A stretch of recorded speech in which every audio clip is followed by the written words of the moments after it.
You're listening to The Coffee Hour. I'm Andy Bates. I'm Sarah Gulseth. It's exciting in the studio because we have real people in the studio with a story to share. We get to continue the story of agricultural consultancy in East Africa. I have enjoyed the story, and we have more to share today. More volunteers who have served, and a new volunteer who's making plans to go in 2020. So excited to share that story. Stick around. Plenty to share with you today. Thanks to Concordia University, Wisconsin for supporting the Coffee Hour. Find out more about Concordia University, Wisconsin at cuw.edu. Live uncommon. Joining us in studio today, the Wehmeyers. Dale and Lisa have served as LCMS International Mission volunteers with Agricultural Consultancy in East Africa. Dale, Lisa, thanks for joining us on the Coffee Hour this morning. Thank you. Nice to be here. Tell us about your interest and experience in agricultural consultancy. What background do you have and connections to the whole ag world? Well, as we were thinking about the opportunity to do some mission work, I felt like it really made good sense to me to try to do something that would build on your strengths. Everybody has strengths, and I happen to be farming and have a seed business, and so obviously my strengths were in agriculture, and Lisa has been right there with me all the way, so she was very tuned into everything that we were doing as well. How did that lead into being short-term missionaries? What was that path toward becoming missionaries? As I think about life and things that we do and the blessings that we've been given over time, how can we use these? And sometimes these blessings are just something as simple as, what are we good at doing?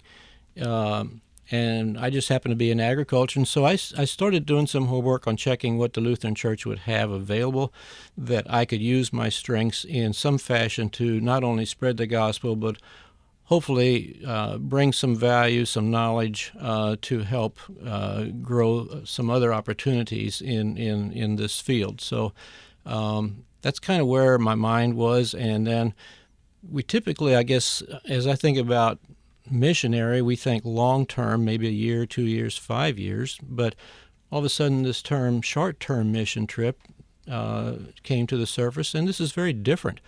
And as we kind of looked into it, I realized, we actually could decide, do we want to go for 1 week, 2 weeks, a month, 2 months, something like that.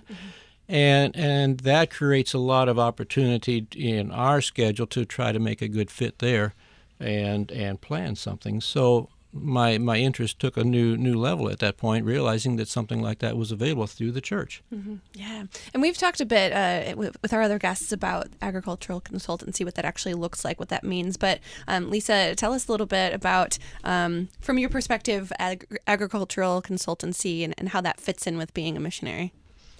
Well, we went to Kenya, and we wanted to go. The agricultural consultancy, they have 3 different points.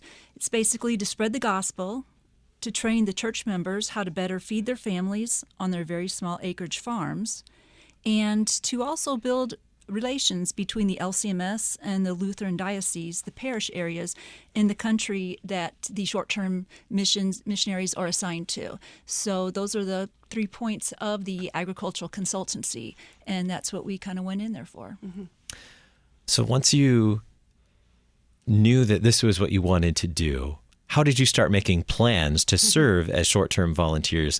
What were some of the first steps you started taking to become volunteers with agricultural consultancy? Well, first you fill out the forms and such, your volunteer forms and such.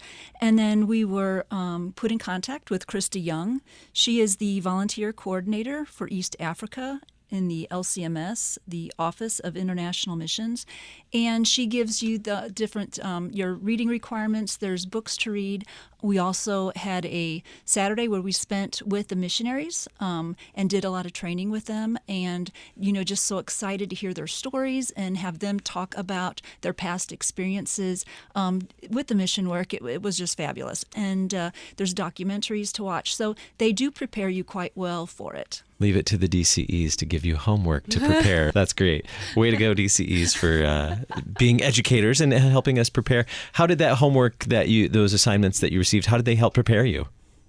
Oh, they helped a lot. I mean, really, you need to have some understanding of the culture, and whether it was the documentaries that we watched, the books that we read, it really helps prepare you for what life is like over there.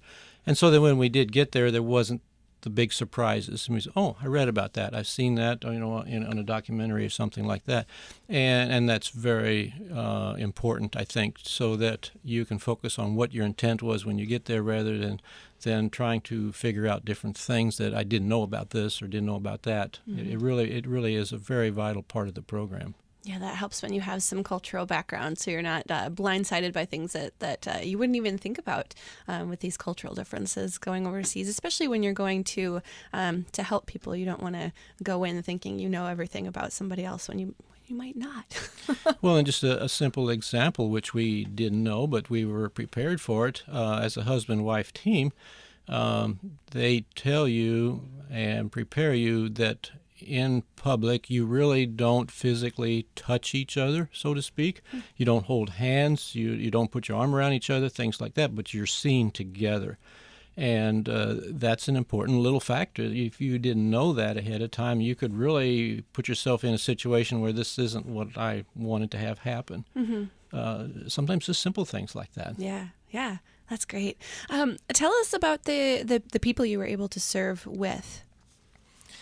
The preparation that we did was so helpful, and I would describe it this way. I'm not sure it's very accurate, but it's still kind of fit for me. In Nairobi, it's a city, very modern and similar to any other city that we would see, fairly similar here in the U.S. And then the other extreme would be really out in the country where there's still more tribal activity and communities like that. And then you kind of have a middle zone. And we were really in that middle zone. We were in a community. We actually were in a church building where we taught our classes. The folks were Christian. The missionaries previously had done a tremendous job. And so it made our job a little bit easier from that standpoint, in that we were able to just reinforce our Christian values, that we weren't teaching them for the first time. And that was huge. So we were kind of in that middle zone, which obviously there's a lot of different areas out there, and you could go into something much different than what we experienced, but it was a good fit for us. They did their homework, planning. Krista worked well on planning it out and knowing us and what would be a good fit for us, so it worked out well. Mm-hmm. So what were some of the things that you got to do? You said you were in a church building, and that's where you did a lot of your teaching or interaction. Tell us, what were some of the things that you talked about? Tell us some stories from your time together with the people you served there. We actually had a pastor assigned to be our interpreter. The primary language is Swahili, and so he traveled with us all the time. We also had a driver of our van, so he took us around. And the visits were primarily a 2-day visit in a congregation, and the people were invited to come. It was fairly common around noon. People keep coming in, but around noon you could have 25 to 30 people there. Very interested in agriculture because there's two things that really drive their livelihood over there. One is food, providing for their family, and the second is water. And so the agriculture piece that we were able to bring, they were very tuned in. They were very interested. They wanted to see examples. So a day kind of started. We would stop at Pastor O'Keery's house to pick him up, and we would actually go in his garden, and we would pull some samples of some corn plants, maize. They call it, it's a white corn, but it's called maize, and take examples with us. And so then when we're in front talking, we can hold it up. We can show them what we're looking at, and they loved for you to just bring it up close where I can really get my eyes on what you're talking about. And it was very well received. So usually it was like a 2-day visit in a congregation, and then we go to a different village, and it was set up again, so they were expecting us. Lisa, tell us about the people that you met there. What opportunities did you have to engage in conversation? Obviously in the formal setting where you're teaching about agriculture, but were there other conversations you got to have outside of just the formal teaching? Mainly it was basically the formal teaching, like before and afterwards when you're greeting before you went to teach at a church, you always met with the church leaders. You had the pastor, the evangelist, and the leaders in their church. So you met before you begin your teaching session with the formal introductions. Everything there is very formal. And then, of course, afterwards, people come up and then you get to visit and, kind of talk a little bit afterwards. On the one day, we could hear singing as we were wrapping up the day, and we're like, we hear singing. So as we finished, we went outside, and there were 30 children out there just singing, and they were all lined up singing, and one had a little drum. They were playing it. And as we went out and dancing. And dancing, yes. They sing and they dance. It was just amazing. And that was in Swahili. Beautiful. And so we listened to it for a while, but we went back into the church to pack up our things. And so the children all filed back into the church, and they stood up front, and they continued to sing. And that was so amazing to see these kids. It was, 85 degrees out, and they're standing out in the sunshine out in the churchyard, just singing and dancing, dancing as they sing. And so when we went in, and they just continued, until we were just waving our goodbyes, and they were still singing and dancing. And that was really neat. Yeah. You mentioned Pastor Okire. Tell us more about his family and what this type of thing means for someone like him and his family. Well, Pastor Okiri was our translator. He rode with us every day to the teaching locations and such. He and his wife have 7 children, and so we got to visit with them in the mornings and in the afternoons. And this means a lot to them because they produce what they eat. I mean, they produce their food, and it was kind of neat. As we go from place to place, the different locations, teaching over and over, he was teaching it as well because, people would ask questions, and since he was our translator, he'd speak. And at some point, they were asking questions, and he was answering them himself. So it was very good. He was getting the lessons. He was very exuberant, very interested, and the people there were so interested in learning and to God's message. We're talking about agricultural consultancy in East Africa, talking with short-term missionary volunteers, Dale and Lisa Wehmeyer. We need to take a quick break. When we come back from that break, we'll continue to share their story and meet one of the new missionaries who's headed out in February 2020 to be a part of that as well, a part of the next trip. You're listening to The Coffee Hour. I'm Andy Bates. I'm Sarah Golseth.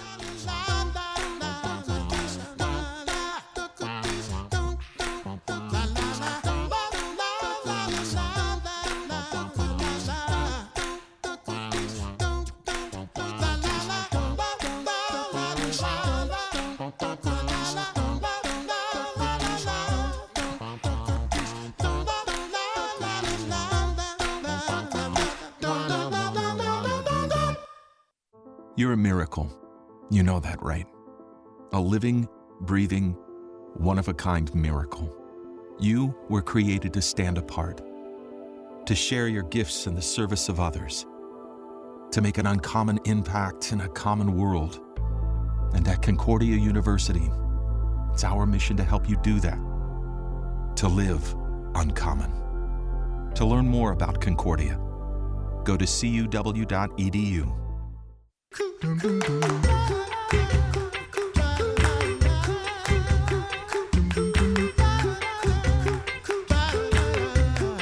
Welcome back to The Coffee Hour. I'm Andy Bates. I'm Sarah Golseth. We're talking about agricultural consultancy in East Africa. It's a effort from LCMS International Mission and volunteers, short-term volunteers. Today we're talking with Dale and Lisa Wehmeyer, who have served on agricultural consultancy in East Africa and sharing their story, their experience, and also get to introduce as well a new volunteer who's headed out in February, Gwen Zagore. Gwen, thanks so much for joining us in studio this morning. It's really fun to be here. Now, as you finally get to meet the Wehmeyers, you've been planning for this trip for some time and getting to meet them and hear their story. As you hear them talking about what they have, the opportunities they've had in East Africa, what are you looking forward to? I'm really looking forward to meeting the people over there, seeing where they're coming from. This is something that I actually thought I would be doing say 27 years ago.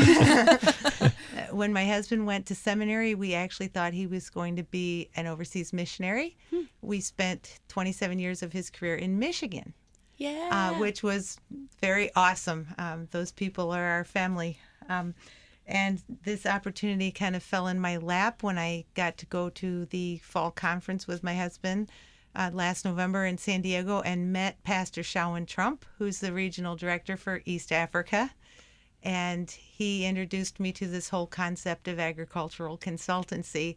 And it couldn't be more of what I thought I would be doing someday.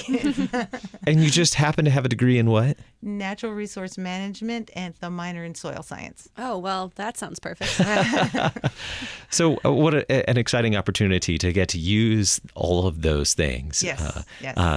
To live out your vocation as a baptized child of God, to share the good news of Jesus, and to use your degree and experience in natural resources and soil science. How exciting. It is very exciting to take those things and combine them. Our love for Jesus, the salvation that he's given us as a free gift, and share that along with the agricultural end of it, hoping that our work over there will help the people, like Lisa and Dale were saying, to better their crop production, better their harvest, and at the same time be able to not just do that as a secular agency, but sharing the good news of the gospel of Jesus Christ as you do it. Dale and Lisa, you mentioned earlier how important it was to you to get to do this too, to be able to share the gospel, and so closely connected to something you've been doing for a long time as farmers. Tell us a little bit more about the preparation for the trip, and then you went for 2 weeks, and there are a lot of logistics to that as well. So paint a picture for us. Tell us the story of being on the ground here to getting on the ground there, and what that looked like. I think the church, the training that we had was extremely good. The material that we read to prepare us for what the culture was like, the training then of the material and what to expect as far as teaching goes, the physical facilities, we didn't really know for sure. I think my one of the most important things for anybody going is just to be flexible. You can't be rigid. You first have to, as we would go in, we would start our sessions with a short devotion, a prayer, and every day we ended it the same way. But as we went into a congregation or with a group, we always ask questions. Tell us a little bit about you. What's your experience here? So that we can kind of think about our material and make sure that we build a presentation that's going to be of value to them. So we would spend time doing that. One of the things, just a little story, but one day we could see that we were going to wrap up about 1 o'clock at this. They always feed you at noon or around noon. And we could see that we were going to be wrapping up about at 1. And so Dr. Brennan passed the word along, you tell the women that you don't need to fix us a meal today. We can pack up and we'll head out and we'll get our meal, on the way back. And the leader of the church says, no, you don't understand. You are a blessing to us. And if you leave without eating with us, you take the blessing with you. And we stayed and we ate with them. Oh, yes. It's really neat to be able to feel that appreciation and their desire to share that with you. And one of the neatest things, I think every church that we were at, they said, tell your people back home that we're praying for them. And you think, wow, we need prayers, but we're trying to be here for you, and our congregation is praying for you guys. And here we hear the same message coming back. How Absolutely. Cool is that? Yeah. Brothers and sisters in Christ. Yes. No matter the circumstances. Yeah. Tell us a little bit more about the things that you were teaching them. Those of us who live in the city may not understand. I mean, agriculture is agriculture to a lot of us. But your background is in seeds. What kinds of things were you teaching them? What is important for them to know? Sure.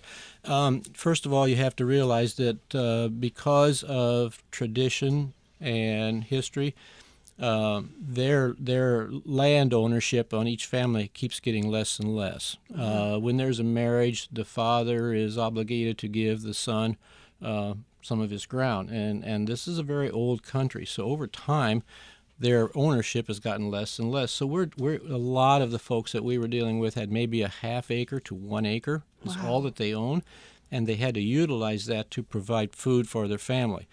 So they really were interested in how can we take that to the next level to try to improve our yields. And then secondly, the storage side. That's a real issue with insects and things like that. So our approach was trying to talk to them about fertility, how to increase the fertility, how to actually make fertilizer, how to plant your maize or your corn, how deep to plant, how to space it out, how to fertilize it, and take care of it. We've seen a lot of corn plants, and here in America, we've done a very good job, I guess, of becoming educated on how to grow a good crop.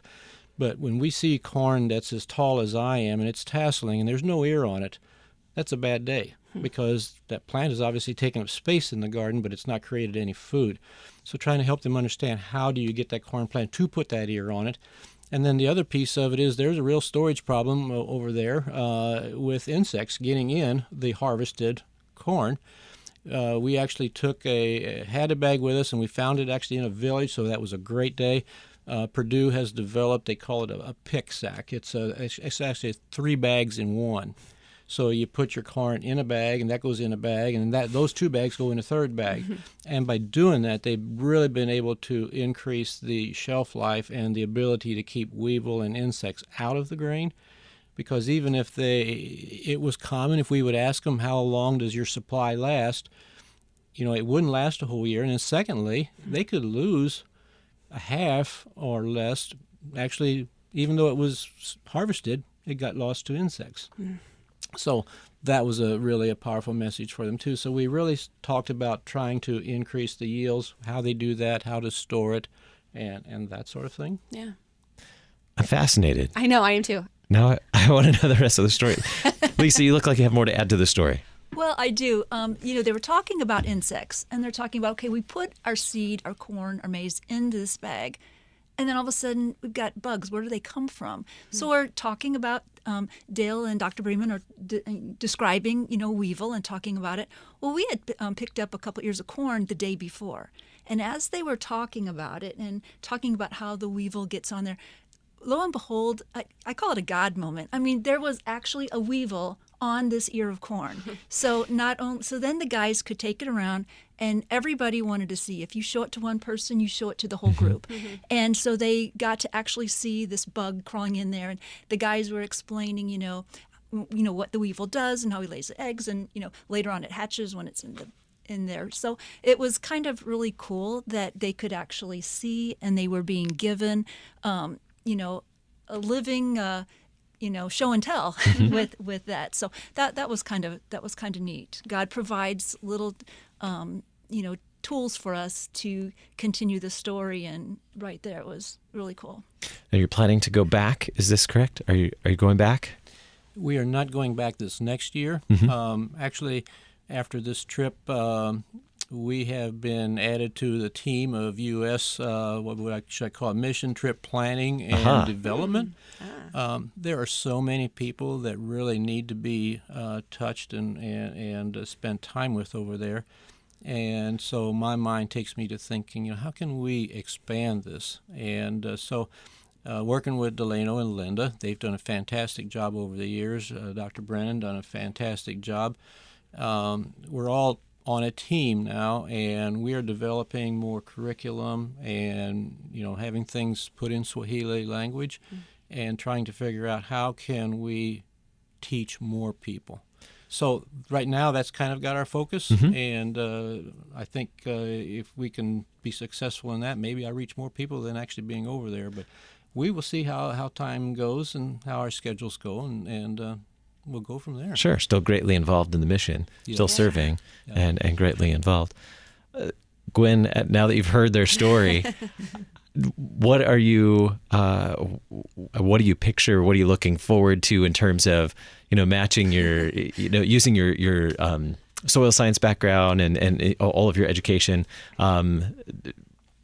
How are you preparing? What are you looking forward to? So many questions to pack up in 2 minutes. Well, like Dale and Lisa were saying, there's all the reading that we're supposed to do learn about the culture. so that we don't go over there with this attitude of being superior to the people. They know so much about their ground and their crops and what they need. So my goal is to go over there and listen to them, find out what it is. Delano and Linda are a great lead to follow. I'll be learning so much from them as I go.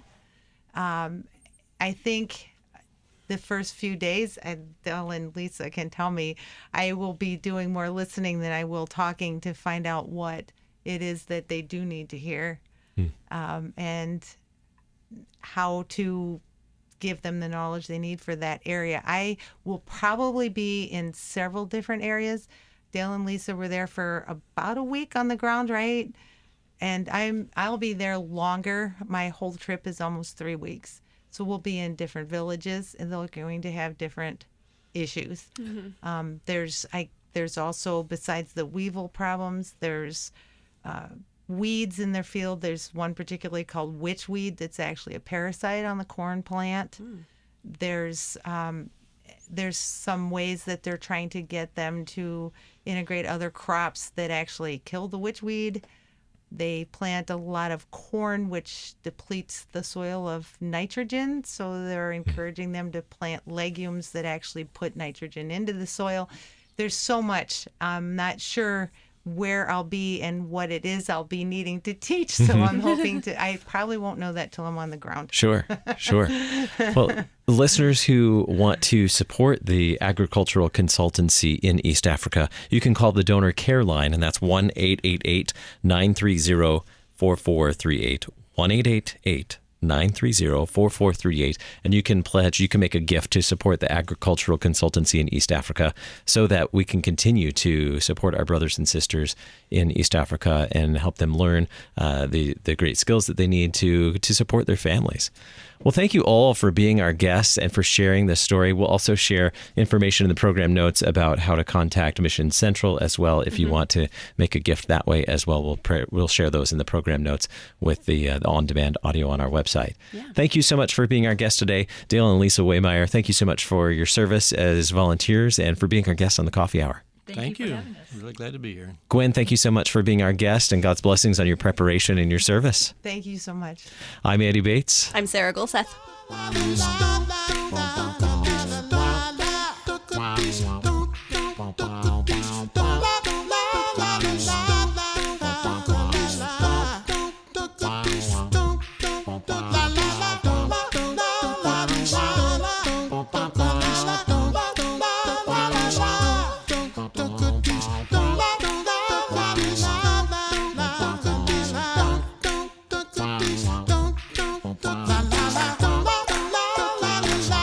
The Coffee Hour with Andy and Sarah is a production of KFUO. To support the Coffee Hour and KFUO Radio, visit KFUO.org. You can also text KFUO to 41444 or send an email to gifts@KFUO.org. And you can call us at 800-844-0524. KFUO. Christ for you, anytime, anywhere.